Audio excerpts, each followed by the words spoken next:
Assalamualaikum warahmatullahi wabarakatuh. Bismillahirrahmanirrahim. Alhamdulillahi rabbil alamin. Allahumma salli wa sallim ala sayyidina Muhammadin wa ala alihi wa sahbihi wa sallim.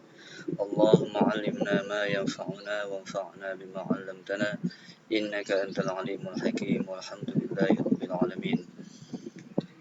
Kali ini kita akan membahas tentang pengantar ilmu tajwid, yang mana pengantar ilmu tajwid ini secara keseluruhan, dan nanti pada akhirnya kita akan membahas pada satu kaidah, yaitu kaidah yang hafaz. Yang pertama adalah perlu kita ketahui bahwasannya ilmu tajwid adalah ilmu yang seluruhnya adalah tauqifi, artinya seluruhnya bukan wilayah logika atau ijtihad manusia, tetapi murni dari Allah Subhanahu wa taala melalui malaikat Jibril kepada Rasulullah sallallahu alaihi wasallam. Oleh karena itu, ulama sepakat bahwasannya membaca Al-Qur'an dengan tajwid itu hukumnya fardu ain. Fardu ain. Adapun mengetahui teori tajwid, mengetahui nama idgham, idhar, itu hukumnya adalah fardu kifayah. Ini fardu kifayah ya, bukan fardu ain, keliru. Dalam sebuah riwayat, Imam Suyuti menukil sebuah riwayat dari Zaid bin Tsabit, innallaha ta'ala yuhibbu an yuqra'al Qur'anu kama unzil. Allah Subhanahu wa taala menyukai Al-Qur'an dibaca sesuai dengan ia diturunkan. Nah, bagaimanakah sejarah terbentuknya ilmu tajwid? Ilmu tajwid ini terbentuk karena waktu itu Islam sudah mulai berkembang ke daerah-daerah selain Arab, dan lidah orang selain Arab itu banyak yang belum bisa menyesuaikan dengan makhraj lisan-lisan orang Arab. Jadi mereka ini tidak bisa membaca Al-Quran sesuai dengan lidah orang Arab, fasihannya. Dan ini tentu akan fatal. Contohnya kalau kita bicara qul pakai qaf artinya katakanlah. Tapi kalau kita pakai kul kaf artinya makanlah. Nah, itu jauh berbeda bahasa Arab, beda dengan bahasa Indonesia ya. Bahasa Indonesia sepertinya tidak begitu diperlukan makhraj ya. Seperti kayak minum susu, kita hanya minum susu itu sudah orang juga bisa paham. Ya, oleh karena itu bahasa Arab ada yang mengatakan bahasa yang paling sulit di dunia, ada yang mengatakan seperti itu. Langsung saja kita kembali ke materi yang ada dalam buku saya ini. Ilmu tajwid diletakkan, disusun, dikarang, dibuat, dikonsep untuk memudahkan orang-orang yang tidak berbahasa Arab dalam membaca Al-Quran, agar tidak keliru dalam segi makhrajnya yang berakibat kepada maknanya. Dalam penyusunan kaidah tajwid ini, para ulama tidak menyusun menurut pemikiran mereka, melainkan mereka melakukannya berdasarkan riwayat yang mereka terima dari guru-gurunya sampai kepada Rasulullah Sallallahu Alaihi Wasallam. Ya, itu. Jadi ilmu tajwid adalah ilmu praktek yang diteorikan. Oleh karena itu dalam segi istilah akan kita temukan berbagai macam perbedaan meskipun maksudnya sama. Ya, itu. Selanjutnya tidak diragukan lagi bahwasannya hukum tajwid itu bukanlah menurut lidah orang Arab ya, tapi semuanya bersumber dari Rasulullah Shallallahu Alaihi Wasallam yang diteorikan menjadi namanya ilmu tajwid. Sekarang apa definisi tajwid? Tajwid itu dari bahasa jawwada yujawwidu tajwidan, yaitu secara bahasa punya makna membaguskan, memperindah. Adapun menurut terminologi atau istilahi, itu membaca Al-Quran sesuai dengan huruf dan haknya dalam setiap makhrajnya, baik itu sifatnya maupun harokatnya. Apa itu makhraj dan sifat? Makhraj adalah tempat yang mengeluarkan suara. Jadi khoroja itu kan keluar. Kalau makhraj berarti tempat keluar. Tempat keluar dalam konteks ini adalah tempat keluarnya huruf. Jadi namanya makhraj huruf, ada tempat keluarnya huruf sehingga dibedakan antara satu huruf dengan huruf yang lainnya. Adapun sifat huruf adalah cara untuk melafadzkan huruf dan membedakannya dari huruf dengan huruf yang lainnya dari segi apanya? Dari segi sifatnya seperti itbaq, hamz, isti'la, qalqalah, rokhawah dan seterusnya nanti akan kita pelajari lebih lanjut di bawah materi ini. Sekarang pengambilan ilmu tajwid. Pengambilan ilmu tajwid, bagaimanakah kita mencari, mendapatkan, menemukan ya dan mengambil ilmu tajwid ini ada dua cara. Yang pertama, mendengar langsung dari bacaan guru yang mutqin, yang bersambung sanadnya, bacaannya, yang bersambung sanad bacaannya sampai kepada Rasulullah Shallallahu Alaihi Wasallam, lalu murid menirukannya. Jadi itu. Yang kedua, seorang murid membaca Al-Quran di hadapan guru, lalu ditasih langsung oleh gurunya. Nah, cara yang terbaik apa? Menggabungkan dua cara di atas, yaitu guru membaca Al-Quran, lalu murid menirukannya, dan guru otomatis akan membetulkannya bila tidak benar. Untuk cara yang pertama ini adalah mendengar dari bacaan guru yang mutkin. Ini sekarang ini banyak zaman ya, sekarang ini masa banyak orang belajar online tajwid ya, dari kaset, dari YouTube. Ini tidak ada masalah. Tetapi ini jangan dijadikan sebagai patokan utama. Karena kita belum bisa memastikan apakah yang bersangkutan itu mempunyai sanad bacaan sampai Rasulullah, yang pertama. Yang kedua, boleh jadi suara rekaman itu sudah mengalami reduksi atau mengalami kekurangan dan mengalami gangguan. Ya, suara itu juga bisa diedit sehingga tidak asli lagi. Contohnya yang saya sampaikan ya, saya sering mendengar misalkan contohnya ada kalimat orang baca wal as, tidak ada roknya, bukan wal asr. Itu boleh jadi orang belajar itu sumbernya dari kaset, karena kaset itu boleh jadi rekamannya jelek sehingga roknya itu tidak terdeteksi oleh rekaman. Karena saya juga pernah membaca Al-Quran wal asr, itu roknya saya nampakkan, tapi ketika di rekaman nggak muncul roknya. Nah, ini kalau sampai, ya untungnya saya bukan rok qori yang terkenal dan tidak dipublish. Kalau dipublish boleh jadi itu akan menjadi patokan, kan begitu. Maka untuk huruf yang mati terakhir ini tidak saya temukan satupun rawi atau imam atau mukri ya atau qori yang standarnya sudah sesuai ini yang membaca dihilangkan, tidak ada. Semuanya membacanya wal asr, al qadr. Nah, kalau ada yang baca wal as, wal Lailatul Qadr ya, itu ini biasanya boleh jadi sumbernya utamanya adalah dari kaset atau dari rekaman. Karena kalau baca Lailatul Qadr itu dal sifatnya hilang, kolkolahnya, roknya juga hilang, dan ini tidak masuk akal. Dan saya sudah meneliti ya, saya amati semua kori-kori ya yang ada di, terutama yang ada di mp3.quran.net itu, dan dimanapun di YouTube pun saya teliti nggak ada yang baca wal as, semuanya wal asr, Lailatul Qadar, Syahr, Amr. Nah, tapi kenapa kok masih banyak orang-orang yang bacanya tidak dibaca roknya?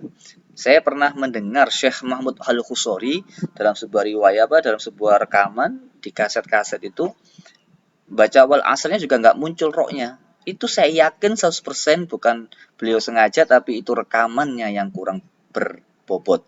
Kalian nanti bisa, jadi kalau kalian mendengarkan ya seorang qori yang mutqin yang sudah jelas sumber bacaan sanad Rasulullah, kok membacanya wal as, coba dilihat dalam surat At-Tariq itu ada as-sada ya, raja. Nah, itu mesti muncul ainnya, al-ilm.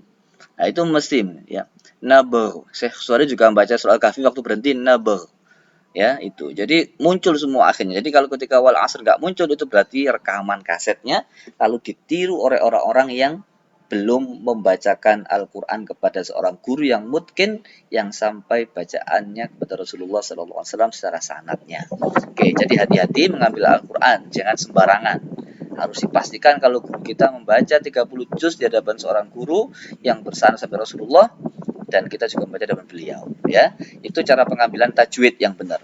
Sehebat apapun gambar, sehebat apapun itu media audio visual, dalam memberikan gambaran tentang sebuah makharijul huruf, dalam hal ini tajwid secara keseluruhan, tidak mungkin bisa baik. Jadi satu-satunya ilmu yang harus talaki kepada seorang guru musyafahah dan muwajah itu adalah Al-Quran, dan dalam hal ini tajwid adalah sebagai ilmu untuk membaca Al-Quran. Baca ilmu tajwid secara praktek, tidak langsung kepada seorang guru berhadapan-hadapan atau tidak secara langsung ya, itu jelas tidak maksimal, tapi ya boleh-boleh saja sebagai referensi ya. Saya kira itu tentang masalah pengambilan ilmu tajwid. Oleh karena itu dalam hal ini berbeda-beda, ada orang yang baca qafnya berlebihan, ihdinas siratal mustaqim, ini berlebihan ya. Meskipun di kan halki, tapi kan gambaran halkinya di mana? Itu yang tahu kan guru kan gitu. Ya. Oleh karena itu kita harus membacakan Al-Quran secara 30 juz secara tahqiq di hadapan guru yang sudah mutqin bacaannya, yang mendapatkan syahadah ijazah dari gurunya untuk mengajarkan Al-Quran 30 juz. Ya.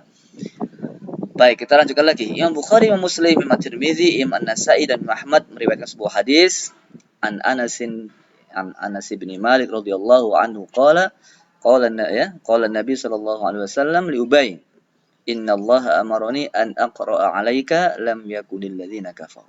Jadi Rasulullah bersabda kepada Ubay, "Wahai Ubay, saya diperintah Allah untuk membacakan kepada kamu lam yakunil ladzina kafaru." Ini dasarnya. Jadi kita kalau ngajari santri, dasar kita mentalaki ya, dasar kita membacakan Quran kepada mereka lalu mereka menirukan ya hadis ini.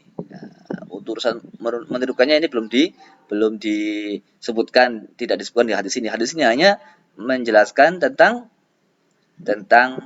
satu metode, yaitu seorang guru membacakan Quran kepada muridnya, yaitu Rasulullah. Dalam hal ini Rasulullah membacakan Al-Quran kepada Ubay bin Ka'ab radhiyallahu anhu.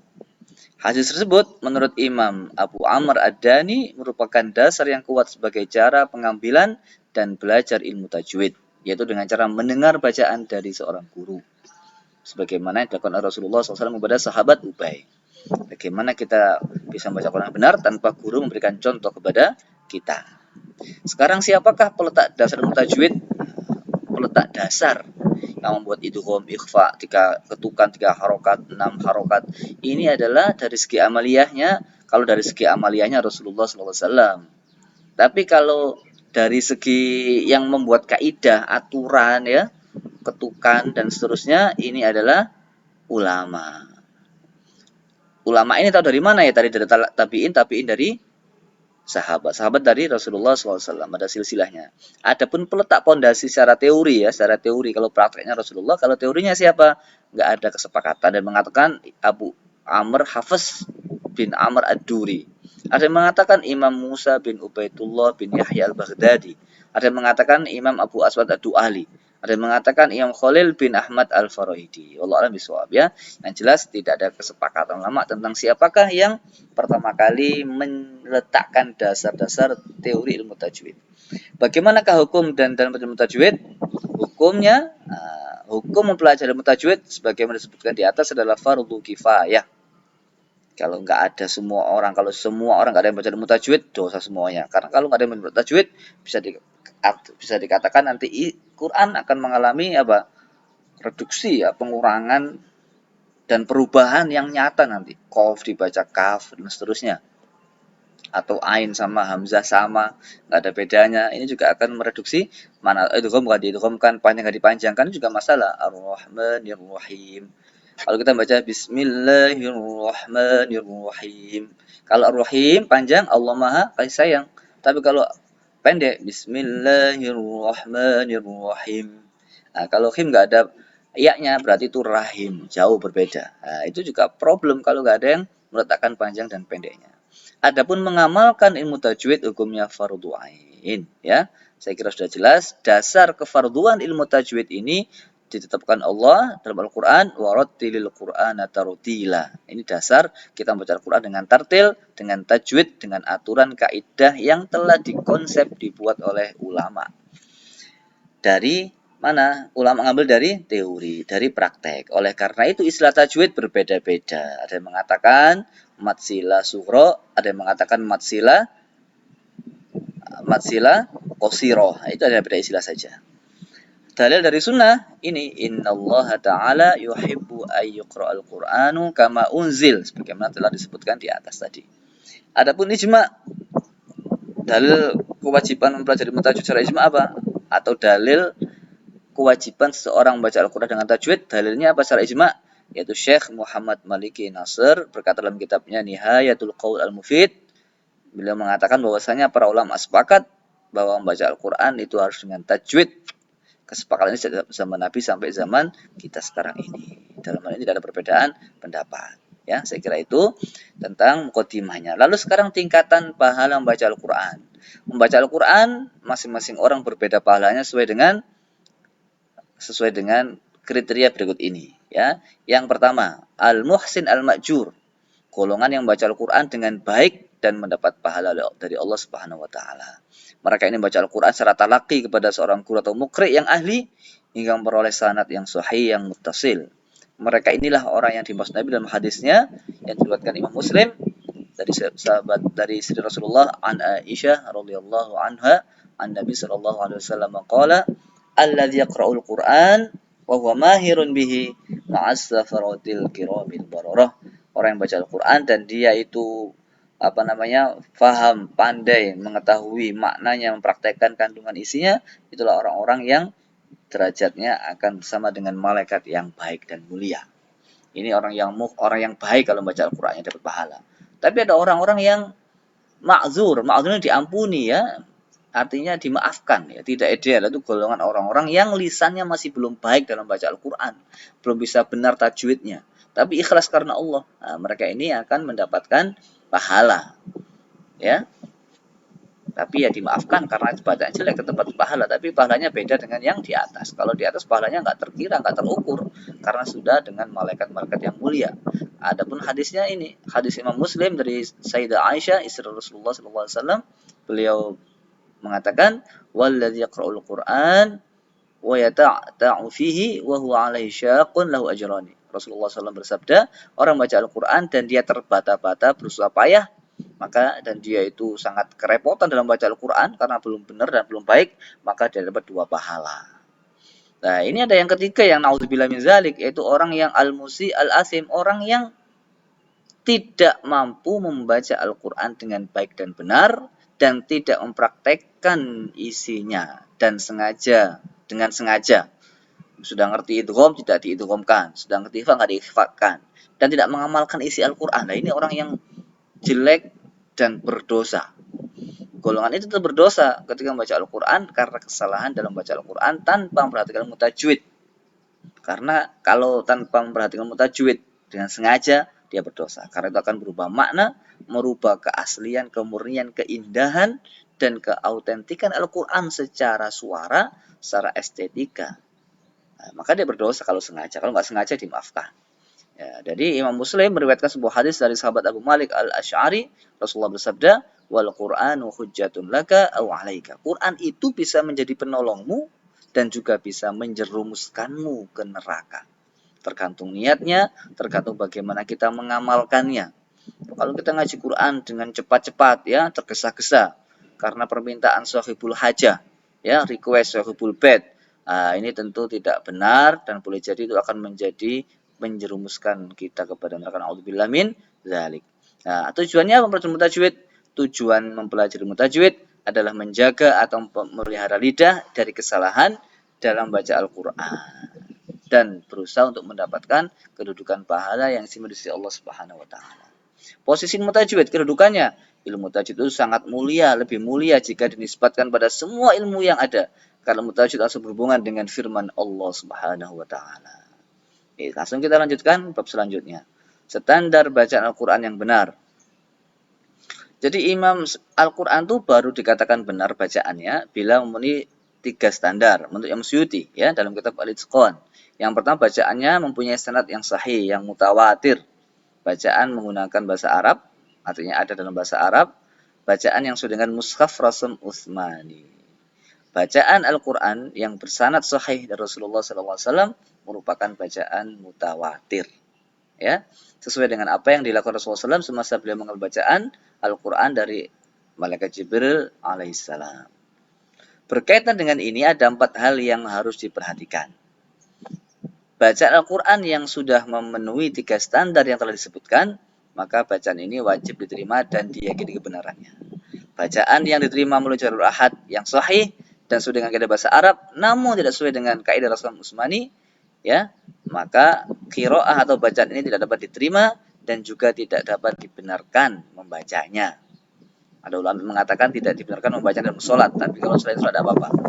Demikian ini karena 2 sebab. Pertama, bacaan tersebut memenuhi kriteria kesepakatan ulama dan bacaan Al-Quran tidak dapat diterima melalui jalur ahad. Yang kedua, bacaan tersebut bertentangan dengan apa yang sudah menjadi kesepakatan ulama bahwa riwayat bacaan Al-Quran harus melalui jalur mutawatir. Ya, yang ketiga, bacaan yang diterima dari rawi atau mukri yang tidak terpercaya dan tidak memenuhi standar kaidah bahasa Arab, maka bacaan atau qiraah seperti ini tidak dapat diterima meskipun secara tulisan sesuai dengan mushaf Utsmani. Ya.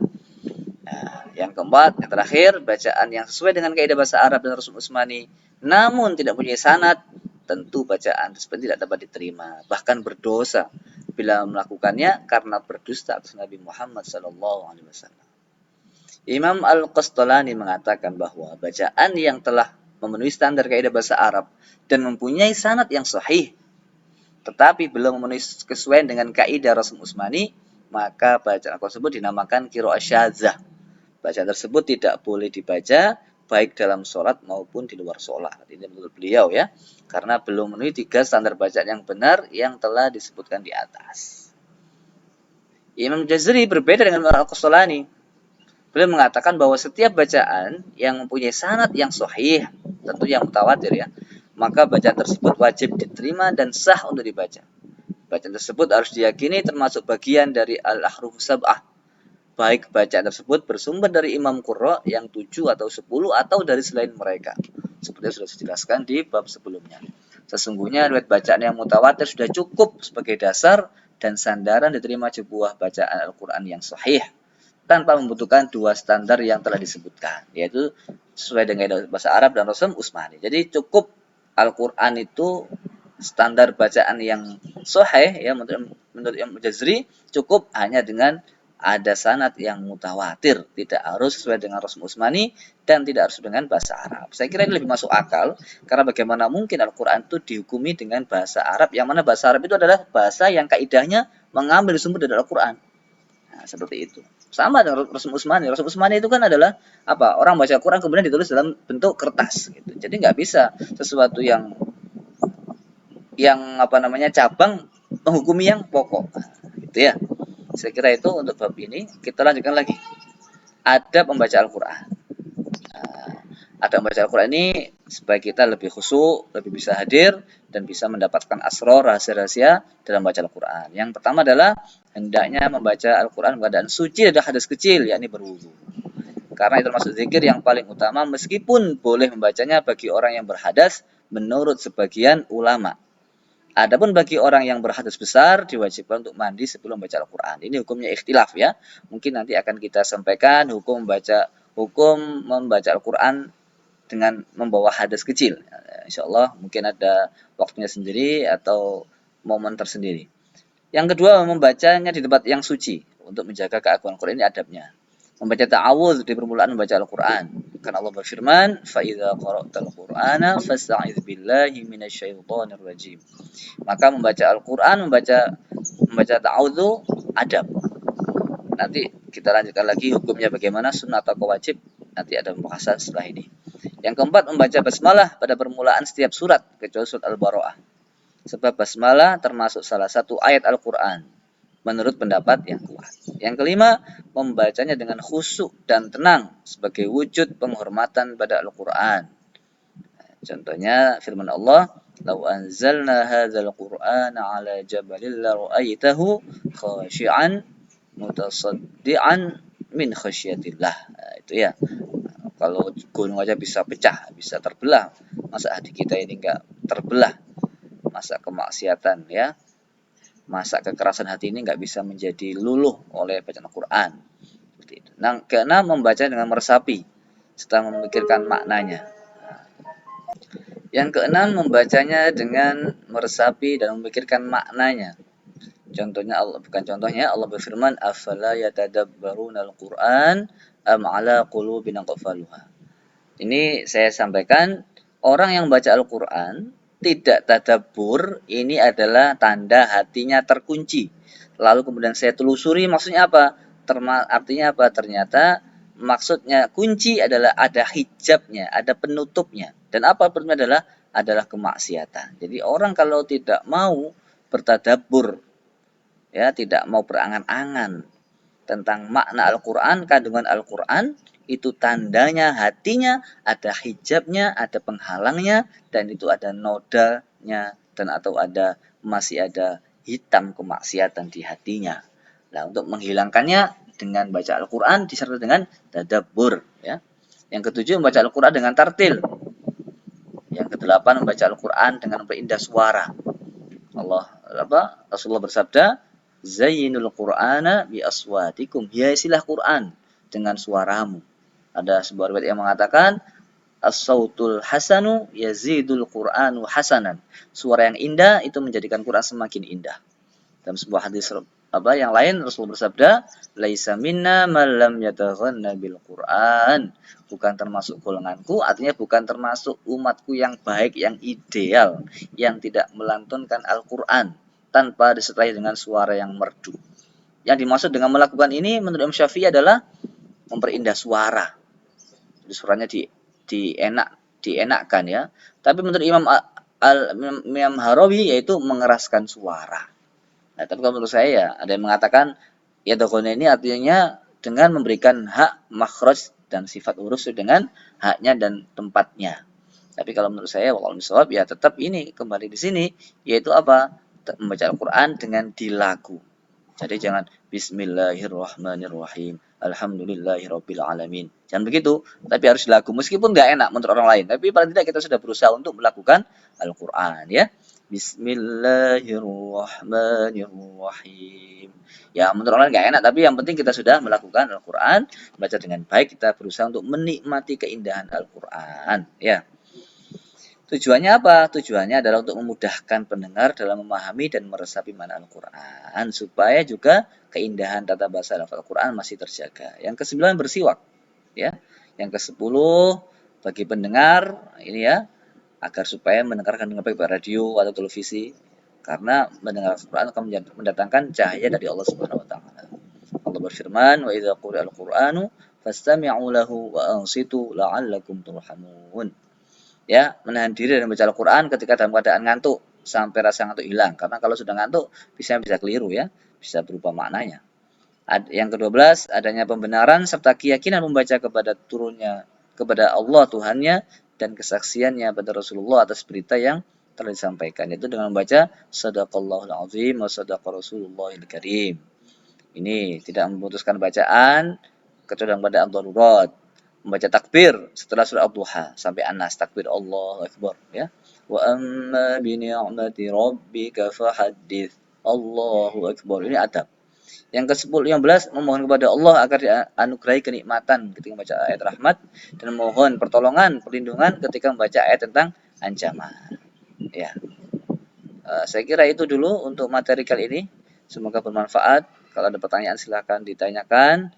Terima kasih atas perhatiannya. Semoga tetap kita mohon kepada Allah agar jangan sampai hati ini, akhlak kita, perbuatan kita jauh dari Al-Quran. Semoga kita sama Allah jadikan orang-orang yang ahlul Quran, didekatkan hati kita kepada Al-Quran, lisan kita senang baca Al-Quran, pikiran kita selalu kepada Al-Quran, dan kita pada akhirnya mendapatkan berkah, cahaya, rahasia, keistimewaan, kemuliaan dari Al-Quran di dunia hingga kita menghadap Allah Subhanahu wa taala. Ihdinas siratal mustaqim. Wassalamualaikum warahmatullahi wabarakatuh.